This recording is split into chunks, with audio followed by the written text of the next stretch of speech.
So இப்போ வந்து இந்த கடவுள் தன்மையை வந்து எப்படி நம்ம அடையிறது? ஸோ இந்த எல்லா கேரக்டர்ஸுமே வந்து இது நீங்கள் பார்க்கும்போதே தெரியும். இது வந்து அடைய முடியாத, ரீச்சே பண்ண முடியாத ஸ்டேட் வந்து கண்டிப்பாக கிடையாது. இந்த இந்த எல்லா குணங்களும் வந்து நம்ம எப்பயாவது ஒரு நம்மளோட வாழ்க்கையில் எப்பயாவது நம்ம வந்து வெளிப்படுத்தியிருப்போம். என்னன்னா எப்போவுமே அதை பண்ணுறதில்ல.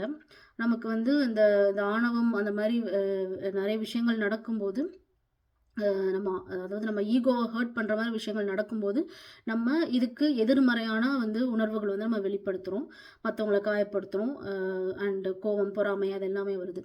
ஸோ இந்த கடவுள் தன்மையை ரீச் பண்ணுறதுக்கான ஒரு டூல்ஸ் அண்ட் டெக்னிக்ஸ் தான் வந்து இந்த இந்த பக்தி மார்க்கம், இந்த அஞ்ஞானம், அதுக்கப்புறம் ஞான மார்க்கம் எல்லாமே. ஸோ இப்போ நீங்கள் பக்தி மார்க்கம்னு எடுத்துட்டிங்கன்னா அதாவது கடவுள் அப்படின்னு ஒருத்தர் இருக்காருன்னு சொல்லிட்டு முழுசாக நம்பி முழுசாக வந்து சரணடைகிறது. ஸோ உண்மையான பக்தி மார்க்கம்னா அதுதான். முழுசாக வந்து ஒரு ஒரு கடவுளை நம்பி அந்த கடவுளுங்கிறது வந்து கடவுள் தன்மையாக இருக்கலாம், இல்லைன்னா அந்த கடவுளோட வேற ஒரு உருவங்களாக இருக்கலாம், வேற ஒரு மேனிஃபெஸ்டேஷன்ஸ். லைக் ஒவ்வொரு ரிலீஜன்லேயும் ஒவ்வொரு ஒரு காட் சொல்கிறாங்க, ஒரு ரிலீஜன்லேயும் மல்டிபிள் காட் சொல்கிறாங்க. ஸோ எல்லாமே இப்போ ஒரு manifestations of the core energy தான். ஸோ அதுக்கு வந்து நீங்கள் கம்ப்ளீட்டாக உங்களை வந்து சரண்டர் பண்ணி, ஸோ வந்து உங்களுக்கு வந்து ஒரு ஒரு ஒரு நல்ல விஷயம் நடந்தாலும் ஒரு கெட்ட விஷயம் நடந்தாலும் ரெண்டு ஈக்குவலாக பார்த்து ப்ரேயர் பண்ணி, ப்ரேயருங்கிறது வந்து எப்படி இருக்கணும்னா, ஸோ நான் வந்து அந்த கடவுள் தன்மை இப்போ நீங்கள் பக்தி மார்க்கம்னு எடுத்துட்டிங்கன்னா, நான் வந்து உன்கிட்ட வந்து சேரணும், அது இறைவனடி சேர்றதுன்னா அப்படி தான். உங்ககிட்ட வந்து சேரணும் அப்படின்னா இந்த குவாலிட்டிஸ்லாம் இருக்கணும். ஜஸ்ட்டு வந்து நான் வந்து எப்போவுமே மற்றவங்கள வந்து துன்பப்படுத்திகிட்டே இருப்பேன். ஆனாலும் வந்து நான் எல்லா தப்பையும் நான் பண்ணுவேன். ஆனாலும் நான் உங்ககிட்ட வந்து சேரணும்னா அது வந்து பக்தி மார்க்கத்தில் இருந்தாலுமே அது முடியாது.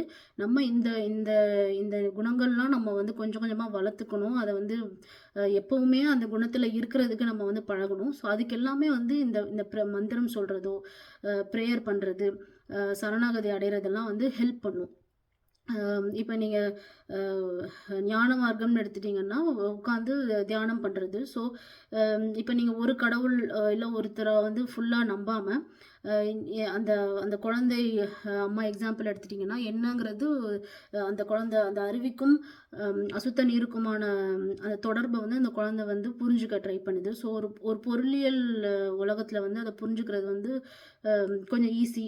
நமக்கு வந்து கண்ணால் எல்லாத்தையும் பார்க்க முடியும். பட் அருளியல் ஆர் இந்த இந்த கடவுள் தன்மைங்கிறது வந்து கண்ணுக்கு தெரியாத ஒரு ஒரு லைட் ஃபார்ம், ஒரு எனர்ஜியில் இருக்கிறத நீங்கள் புரிஞ்சுக்கணுன்னா வந்து உங்களால் உணர மட்டும்தான் முடியும். ஸோ நீங்கள் கண்ணை மூடி மெடிடேட் பண்ணும்போது, மெடிடேட்னா உன்னோட நீங்கள் அமைதியாக உட்காரும்போது உங்களோட மற்ற வெளி உலக அந்த அந்த டிஸ்ட்ராக்ஷன்ஸ் எல்லாம் விட்டுட்டு நீங்கள் வந்து அமைதியாக இருக்கும்போது உங்களுக்கு வந்து அது அது உணர்த்தப்படும். அது வந்து இப்படி தான் அப்படிதான்ட்டு ஒரு ஒரு ஒரு பர்டிகுலர் இதில் நம்ம சொல்ல முடியாது. இப்போ எப்படி நிறையா லாங்குவேஜஸ் இருக்குது. இப்போ ஒரு தமிழ் இருக்குது, ஹிந்தி இருக்குது, ஜெர்மன் இருக்குது, போலிஷ் இருக்குது. ஸோ ஒவ்வொருத்தருக்கும் ஒவ்வொரு லாங்குவேஜ் தெரியும். ஸோ அவங்கக்கிட்ட அந்த லாங்குவேஜில் சொன்னால் தான் அவங்களால புரிஞ்சுக்க முடியும். ஸோ அது சொல்கிறது இல்லை, அது உணர்த்துறது. ஸோ உங்களுக்கு எப்படி சொன்னால் அந்த உண்மை வந்து புரியுமோ அந்த ஒரு வகையில் வந்து அது உணர்த்தப்படும். ஸோ அதுதான் மெடிடேஷனுங்கிறது. ஸோ அதை வந்து நீங்கள் அது வந்து உங்களுக்கு அறிவாக இருக்காது. நீங்கள் ஒரு புக்கை படித்து இது இப்படி தான் நீங்கள் தெரிஞ்சுக்க மாட்டீங்க, நீங்கள் உணர்ந்துருவீங்க. இப்போ வந்து ஒரு தீயை வந்து தொட்டா சுடுது அப்படின்னு நீங்கள் வந்து யாராவது சொல்லி கேட்கறது வேற, அதை தொட்டு அது சுடுதுன்னு நீங்கள் புரிஞ்சுக்கிட்டீங்க அப்படின்னா அது உங்களுக்கு மறக்கவே மறக்காது. அண்ட் வந்து அதை நீங்கள் முழுசாக நம்புவீங்க. நம்புறதுன்ட்டு இல்லை, அதுதான் உண்மை. ஸோ அதை வந்து நம்பணுங்கிறது கிடையாது. பக்தி மார்க்கம்னா அது அப்படிதான், தீங்கிறது சுடும் அப்படிங்கிறத வந்து நம்ம நம்புறது. ஞான மார்க்கம்ங்கிறது அதை தொட்டு பார்த்து அது சுடுதுங்கிறது உணர்ந்து அதுதான் உண்மைங்கிறது தெரிஞ்சுக்கிறது. ஸோ இப்போ இந்த 2 வகையிலுமே இல்லை. நான் வந்து கடவுளையும் நம்ப மாட்டேன், நான் வந்து ஒரு மெடிடேஷன் அந்த மாதிரி எதுவுமே பண்ண மாட்டேன்னாலும் கடவுள் தன்மையை அடையிறதுக்கான வழி இருக்குது அஞ்ஞான வழியில். எப்படின்னா உங்களுக்கு வந்து எந்த விஷயம் வந்து நீங்கள் பண்ணால் ரொம்ப நீங்கள் சந்தோஷப்படுறீங்களோ, ஸோ அதாவது வந்து ஒரு பேஷன்னு சொல்லுவோம்ல, இந்த விஷயம் பண்ணும்போது வந்து நான் ரொம்ப ரொம்ப சந்தோஷமாக இருக்கேன், உற்சாகமாக இருக்கேன், எனக்கு இது பண்ணுறதுக்காக தான், இதுதான் என்னோடய லைஃபோட ஒரு ட்ரீம், இதுதான் லைஃபோட கோல் அப்படின்னு வந்து அது வந்து அகைன் இந்த பொருளியல் உலகத்தில் தான் இருக்குது. ஸோ அதை நோக்கி ஓடும்போது உங்களுக்கு பிடிச்சதை நீங்கள் செய்யும்போது அதை நீங்கள் வந்து கம்ப்ளீட்டாக அந்த உங்களோட பேஷனை வந்து நீங்கள் எக்ஸ்பீரியன்ஸ் பண்ணும்போது ஸோ ஃபுல்லா நீங்க ஒரு விஷயத்த எக்ஸ்பீரியன்ஸ் பண்ணீங்கன்னா, அது முடிஞ்சதுக்கப்புறமா, ஃபுல்லா எக்ஸ்பீரியன்ஸ் ஆனதுக்கப்புறமா ஒரு என்ன சொல்றது? ஒரு வெறுமை வரும். ஒரு ஒரு ஒரு பட்டற்ற நிலை. இதுக்கப்புறம் என்ன? இதுக்கப்புறம் என்ன? அப்படின்னு நீங்க எவ்வளோ எவ்வளோ தூரம் வேணா போலாம். எவ்வளோ விஷயங்கள் ஒ அ பேஷன் ஆஃப்டர் பேஷன் நீங்க போய்க்கிட்டே இருக்கலாம். பட் எல்லாத்தையும் முடிஞ்சதுக்கப்புறம் இதுக்கப்புறம் என்னங்கிற ஒரு கேள்வி கண்டிப்பா வரும். ஸோ அந்த டைம் நீங்க என்ன சொல்றது? எல்லாத்தையுமே ஒரு எக்ஸ்பீரியன்ஸ் பண்ண ஒரு ஒரு அ ஒரு ஸ்டேட்ல இருப்பீங்க. ஸோ அப்ப ஆட்டோமேட்டிக்கா உங்களுக்கு இது எல்லாமே இந்த எல்லா கேரக்டர்ஸுமே உங்களுக்கு ஆட்டோமேட்டிக்கா வரும். அண்ட் அண்ட் வென் நீங்க உங்க பேஷன ஃபாலோ பண்ணும்போதும் கண்மூடித்தனமா மத்தவங்கள ஹர்ட் பண்ணிட்டு, கோவப்பட்டு வெறுப்புல பண்ணீங்கன்னா, அது யூஸ் இல்ல. அது எல்லாமே இந்த கேரக்டர்ஸோட சேர்ந்து நம்ம பண்ணும்போது மட்டும் தான் நம்மளும் கடவுள் தன்மை அடைய முடியும். ஸோ அ அ அது கடவுள் தன்மை அடையறதுங்கிறது ரொம்ப ஒரு கஷ்டமான ஒரு விஷயம். அதுக்கு பயங்கரமான பிராக்டிஸ் பண்ணணும். அதெல்லாம் நம்மளால முடியாது. நான் இந்த இந்த உலக வாழ்க்கை வாழ்ந்துட்டே அத பண்ண முடியாதுங்கிறது ஒரு பெரிய மித். அப்படி கிடையவே கிடையாது. நீங்க எந்த ஒரு வாழ்க்கை வேணா வாழலாம். பட் இப்ப நீங்க எனக்கு எதுவுமே வேண்டான்னு இந்த உலக வாழ்க்கையிலேருந்து ஒதுங்குனாலுமே, அத வெறுத்து ஒதுக்கக்கூடாது. அத அன்பால தான் நான் எல்லாமே வாழ்ந்துட்டேன். எனக்கு நான் எல்லாத்தையும் அனுபவிச்சுட்டேன். எனக்கு இது போதும். அப்படின்னு சொல்லி அப்போ அந்த டைம்லயுமே உங்களுக்கு இந்த உலகத்துல இருக்க எல்லா ஒரு உயிர்கள் மேலயும் உங்களுக்கு ஒரு நிபந்தனையற்ற அந்த அன்பு, எல்லாருக்கும் குடுக்குற தன்மை, ஸோ அது எல்லாமே இருக்கணும். ஸோ நெறைய பேர் என்ன நினைக்கிறாங்கன்னா, நம்ம இந்த இதெல்லாம் வெறுத்து அ இது நெறைய பேர் ஸ்பிரிச்சுவாலிட்டிக்குள்ள வர்றவங்க நான் பார்த்தது எனக்கு இந்த உலகத்துல யாருமே புடிக்கல. ஸோ அதாவது அதுவுமே அவங்களோட ஈகோவ பூஸ்ட் பண்ற மாதிரி. ஸோ நான் கடவுள மட்டும் நம்புறேன்ட்டு. அப்படி கிடையாது. நீங்க எவ்வளோ ஒரு குறையான மனிதர்கள் உங்கள சுத்தி இருந்தாலுமே, அந்த குறைகளோட அவங்கள அப்படியே ஏத்துக்கிட்டு, அவங்கள அவங்களுக்கு நிபந்தனையற்ற அன்பு குடுக்கணும். ஸோ அது அது நீங்க பிராக்டிஸ் பண்ணா மட்டும் தான் உங்களால கடவுள் தன்மைய ரீச் பண்ண முடியும். மூட மார்க்கத்துல இருக்கிறவங்களும் எளிமையா கடவுள் தன்மைய அடையறதுக்கு தேவையான ஒரு குணம் அப்படின்னா அது ஜீவகாருண்யம். ஸோ இந்த அருட்பிரகாச வள்ளலார் எழுதின இந்த திருவருட்பா 6வது திருமுறை அதில் முழுக்க முழுக்க இந்த ஜீவகாருண்யம் எப்படி நம்ம அந்த நிலையை அடையிறது அப்படிங்கிறத பற்றி தான் சொல்லியிருக்காங்க. ஸோ இதை இதை பற்றி பேசணும்னா பேசிகிட்டே போகலாம். ஸோ நான் ஒரே ஒரு விஷயம் மட்டும் இப்போ சொல்கிறேன்.